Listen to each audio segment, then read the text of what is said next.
I'm J.K. Hamilton, and I'm here with Malik Simpson, who is my cousin, and also the CEO, right? Is that the CEO of from Cons2Dons, which is a magazine and a movement to help stop and break the cycle of recidivism, which is, those of you who may not know what that is, that's the fact that there's a revolving door in the prison system, particularly and with a focus on African-American men going in and out of prison. He's here. We're going to have a conversation about this, and then he's going to tell you about his movement.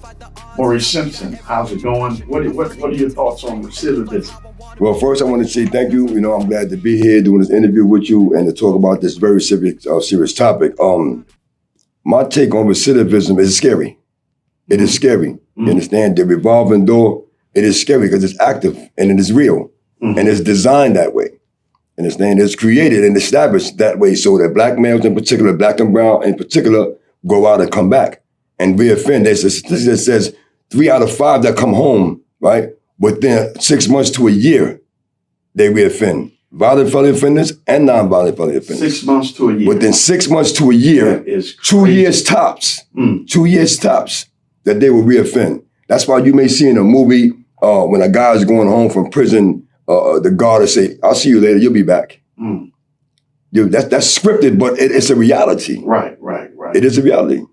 Wow. Well, what do you think is the reason, for the recidivism? And I've heard several things and several theories on it. But what do you, in your experience, because you've been in that cycle, yes, sir, and you've broken that cycle. So by the grace what do of you God, think is the reason that cycle continues to be a reality? It starts with the individuals, man. It starts with the individual, because they say, if you fail to plan, you plan to fail, right? Okay. And that's true. I don't know who came up with that theory, but it's true. You understand? There was times when I planned to fail. I failed to plan and I failed. Right. Because I didn't plan properly, you understand? Right. So it's with the individual, man. You understand? If you want to succeed, if you want to stop, if you want to discontinue certain behavior, it's on you. None of us have any puppet strings attached to us. I'm not controlled by anybody, you understand? God guides me when I'm doing right. Understand? And the devil got me when I'm doing wrong. Right. I had to make a conscious decision on who I wanted to follow and what I wanted to do. How much is institutionalism responsible for? The idea of institutionalism. Well, let me just say this: around the country, right? Is what they say, the Department of Corrections. What are they correcting? I don't even know how long. I can Google it, obviously, but what are they correcting? They're not correcting anything. Wow. They're not correcting inmate behavior, convict behavior. You understand? They're not correcting anything. It is up to the individual, the inmate, the convict, the prisoner, however you want to tag him to herself. It is up to that person, that individual, to make the change and accept that tag. That's why we at Cons2Dons, we chose Cons2Dons, right? Because that con tag, we want to take the stigma off that, right? And we're dons, not a mafia don, a gangster don. We're gentlemen and gentlewomen. Right. Gentlemen and gentlewomen. Wonderful. Right? Men and women. So the concept of Cons2Dons is not just about males, because there are a lot of females that are incarcerated too. Right. You understand? A lot. And their mothers, their parents. You have and man, like I said, I'm just happy to be talking with you. Yes, sir. Right back with you, man. I was a little guy. Yes, sir. You're older than me, but I love you. I love you too, cousin. That's a fact. But I want you to share some of the personal experiences in your life that contributed to that cycle for you. Perhaps it may also be a contributing factor in this cycle for other people. I believe it is, and I said that's a great question. So let me start by saying this, right? I'm not proud of my past. Understand? I'm definitely not proud of my past, but I'm also not angry anymore with myself because of my past. And I say that because I was raised right. We were raised right. You understand? You had a 2-parent household. I had a 1-parent household, right? But nevertheless, the love from your father, right, was like, we called him, you called him Big Daddy. Yeah. I began to call him Big Daddy. Because I respected him as that, because he represented what a big daddy is, what a real father was. You understand? Like other men in our family. So with that being said, what started it was,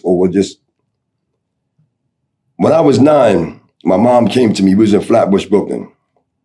And she said to me, "You want to see your father?" And I didn't blink or hesitate. I just immediately, yes, right? And she looked at me and she smiled at me. And she said, "Okay." And she walked out of my bedroom, and I'm still watching cartoons the weekend, it's Saturday. I'm watching the cartoons. And subsequently, that following weekend, she said, "Come on." And we went downstairs and we talking, and I didn't know my dad was downstairs. So we get downstairs out the building, we walk to the sidewalk. And as I'm getting closer to him, to the sidewalk, I see him sitting in he double park in a Corvette Stingray, right? And the car was, at that time, it was maybe 40,000, 50,000. Right. It was brand new. He had a 2-piece suit on, shirt and tie, unbuttoned. And when I got to the curb, I looked at him and his smile was just crazy. And so my smile began to emulate his smile. Right. But then I looked at my mother and she was just looking at him with a deadpan, serious face. And then he looked at her and he stopped smiling, right? I got in the car with this man, my father, right? Drove off. We hung out for 4 hours at 2 of his establishments, a store and a tailor store. A clothing store and a tailor store, they make clothing. From there, we went to the Children's Museum in Crown Heights in Brooklyn. So in total, we were together 4 hours. I remember nothing that was said other than 4 words this man said to me when he dropped me back off in front of my building. 4 hours later, he double parked in the same place, damn near, and he looked at me and he was smiling at each other. He's in the driver's seat. I'm sitting here and I'm smiling at him. He's smiling at me. Mm-hmm. And he just stopped smiling and looked at me and said, "I love you, man." Right? Mm-hmm. And I'm staring at this guy, my father, right? Right. And I'm just smiling. I didn't say "I love you" back, just met this guy, right? However, when he drove off, right, that following day, no phone call. No follow from him, no follow-up phone call. That week, no follow-up phone call. So now I'm about to ask myself, okay, does this guy really love me, right? Why is he not coming back? Why is he not calling my mom to speak to me? And I never questioned, I don't know why, but I never asked my mother, like, why is he not coming back? Why is he not trying to, like, he said he loved me, so what happened? Like, what happened? You understand? And so there's a song by a white rock group, I Want to Know What Love Is, by Foreigner. Right. During the weeks of his absence, right, I would hear that song, and the first time I heard that song, it kind of like, it broke me in half. You understand? Because I began to ask myself, like, damn, I want to know what love is too, you understand? But I need to know what it is from my father, you understand? I'm 54. Right. I'm 54. And I still miss this guy that I don't even know. You spent like 4 hours with me. You understand? And you tell me you love me, I still feel the moisture. I still feel the moisture from his kiss when he kissed me. I still feel the hair from his beard on my cheek. And I hear these songs, that song, and it kind of broke me in half a little bit, but it also put me back in the focus a little bit. But what he did to me, it sent me on a path to self-destruction, because you had me question my validity, right, my place in this world, my place in my family. And I began to see what you had with your dad, what Ernell and Tanya had with their dad. And I'm like, I'm the only one. Darlene and them had their father. I'm like the only one that didn't have a father. You understand? And it kind of made me want to isolate to the extent where I wasn't jealous of my cousin that had fathers, but I was hurting. You understand? I wanted that fatherly love too. I wanted to know what love is too from my father, right, my father. I didn't want to have to share your father. I began to call your father Big Daddy. Right. Before that, it was Uncle John, Uncle Sonny. Right. Then it became, I'm calling him Big Daddy after my father stopped showing up, after he didn't come back. Right. You understand? Yeah. So that incident, it triggered something within me, and it made me begin to dislike myself, question myself. And so your mom and dad, other family members would come and sit down and talk to me and try to get me to understand or help them understand what I was going through. I didn't know what I was going through. I didn't know I was rebelling and I was hurting because this guy, said what he said, that he loved me and didn't come back. Fast forward to 2011 when I was in the zoo, which is the penitentiary, locked in a cage like an animal, right? I'm listening to a song. That same song by Foreigner came on the radio. Right. This song followed me from when I was 9 years old, right, till into my adult life. And when I heard the song come on in the radio, I was locked in. I was in the cage, in that cell. And I just finished coming from my college program. And I was making a snack, preparing a snack, rather. And the song came on, and I told myself, don't you cry. You better not cry. So I had to steel myself, and I asked myself, what is it about this song? Is it the beat? Is it the lyrics? What is it that's moving you the way it's moving you? Right. And I sat there on that bed, that steel cot, and I began to analyze the lyrics of the song. And it went right back to day one when I heard that song. I missed my father, I missed that love from him, and I wanted to know what it felt like. So fast forward to 2011, I was able to fill that void, that absence, and understand this is why I went through what I went through. Right. This is why I felt what I felt all them years. Because of that void, and I didn't understand, but God allowed music to help me understand what I was feeling and why I went on that path to self-destruction. Wow. Wow.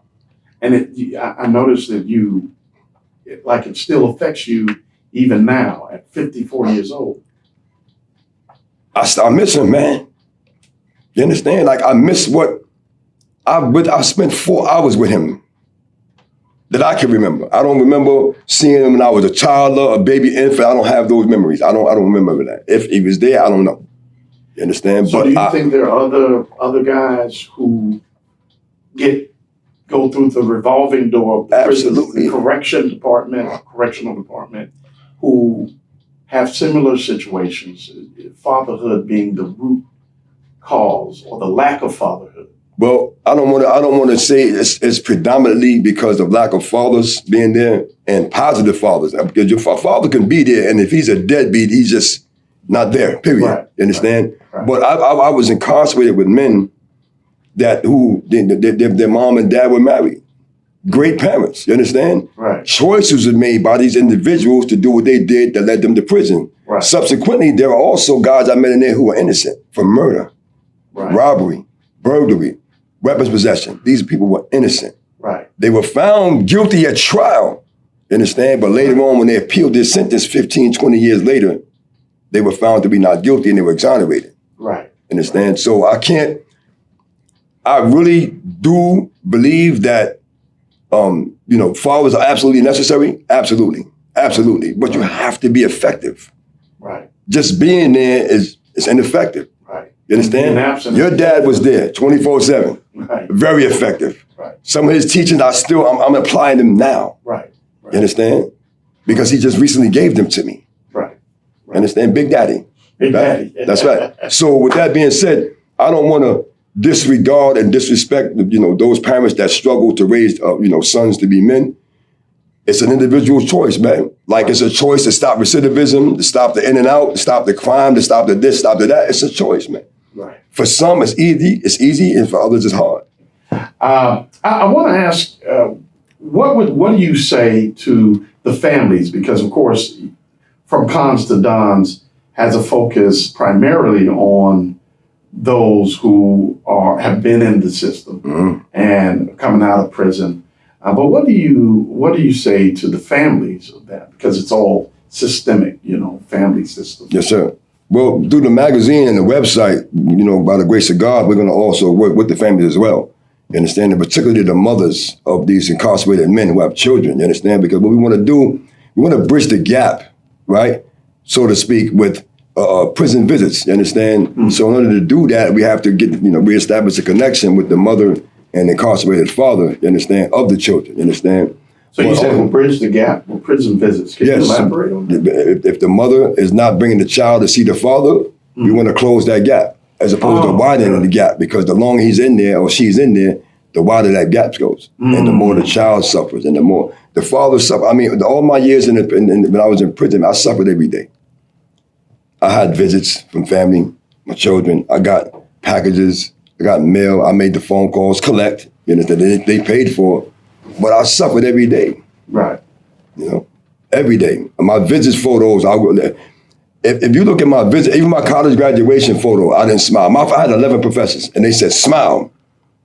And it was hard to smile. I forced to smile. Right? Because it was my graduation day, you understand? But nevertheless, I always knew where I was, you know? And I knew also that my family was out there suffering one way or another. Right. They were going through some things while me being incarcerated. Right. You know, my children was going through things by me being incarcerated. Because the person is incarcerated, it does not mean the family not incarcerated with them, because they are. Right. They are. Absolutely, they are. Right. Wow. So I want to just kind of give you an opportunity to talk about Cons and Dons, you know, and what it will bring to breaking toward the end of breaking this cycle.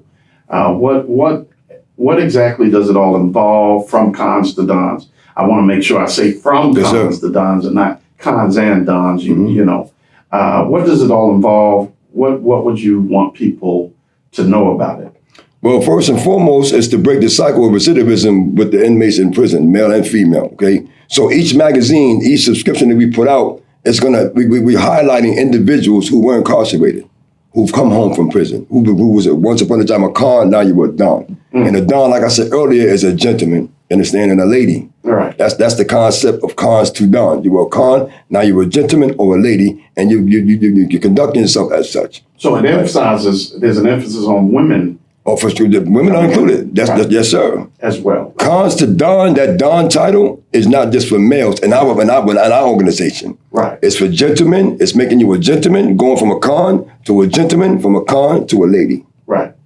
From a lady. Mm-hmm. So with that being said, we want to feature individuals who were incarcerated, who came home, who are doing the right thing, entrepreneurs, working 9 to 5 jobs, paying their taxes, just going to work, going to school, and doing the right thing. Right. You know, and we want to give them the resources to do that. So Cons2Dons is going to be unique in and of itself because, as far as I know, it's the only program that's catering to people incarcerated while they're incarcerated and to assist them when they come home. Right. The only one. Right. And I'm not familiar with other programs, but I do know that I do want to end with this, that everybody's not qualified to do this. Right. I think what makes this even more meaningful is that you wear the scars of your experiences. Unfortunately, as opposed to someone some well-wisher who comes along and has never been in the system trying to and attempting to do this. Why is it important that it come from a place of experience? Identification. Like, I'm not qualified to do surgery, right? So I have to get a surgeon. I'm not saying that a person who's not been incarcerated before and involved in crime and a gangster lifestyle can't be a mentor, right? But for this particular work, you have to have been inside, right? And come home in order to give these people hope. You understand? Right. Because God placed this passion. I came home June 7, 2013, right? I came home, that was a Friday. That Monday, I was working.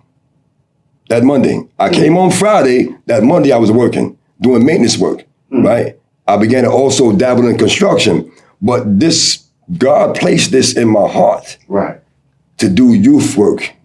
I'm nobody's mentor, I'm nobody's role model. When I say youth work, is to conversate with the young people and get them to understand. I understand because I've been there. Me and my comrades understand because we've been there. Right. And I've dabbled in different types of work, but this is something I believe God placed in my heart because I have a passion for it. And somebody told me years ago when I was in the zoo, which is the prison, that if you want to know what God wants you to do, find out what you're passionate about. Right. Absolutely. And you can't be passionate about being a criminal. There's no passion in being a gangster. Right. There's no passion. You don't do that with passion. Mm. Understand? You do that with anger Right. and hate. Right. Understand? That's the devil's work. Understand? So passion can't come from the devil.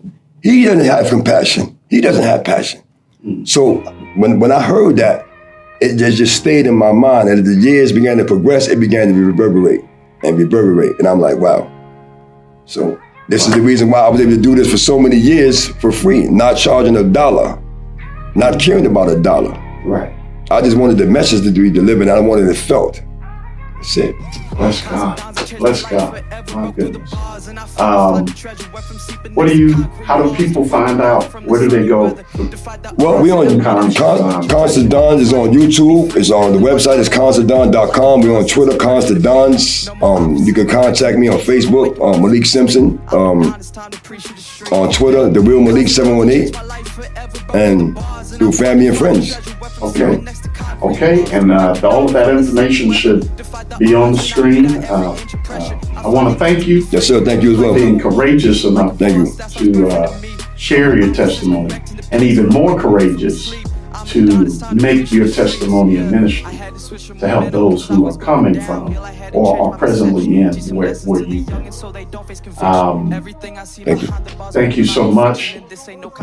God bless you, man. You too. Thank you, sir. Appreciate you. Don't throw your life away and name in the system and go face to face with the jurisdiction. I went from Cons2Dons and changed up my mission. Now I'm living how I always envisioned. Cons2Dons, I changed my life forever. Broke through the bars and I finally find the treasure. Went from sleeping next to concrete walls to waking up from the sunny weather. Defied the odds and I beat out every inch of pressure. I finally get to be free and live life how I want to be. Like a boss, that's so perfect to me.